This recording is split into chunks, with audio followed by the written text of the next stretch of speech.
Did you know, kahit walang kita ang isang kumpanya, pwede pa rin itong patawan ng buwis.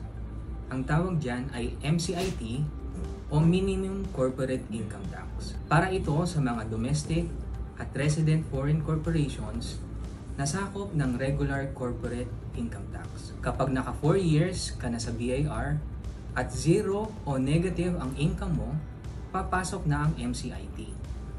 2% ito ng gross income. Kaya kahit walang kita ang company mo, kung may sales ka, may MCIT kang babayaran.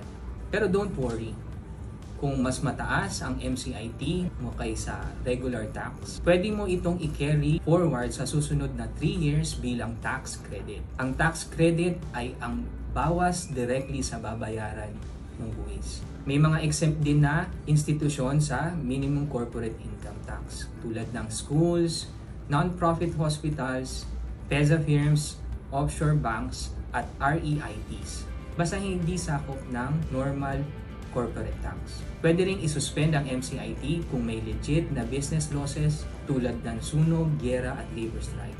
Basta aprobado ng Secretary of Finance. Tandaan, ang MCIT ay paraan para maiwasan ang dayaan sa buwis. Pero dapat patas ang laban. Kaya kung may negosyo ka, alam mo na, kahit walang kita, may tax ka pa rin.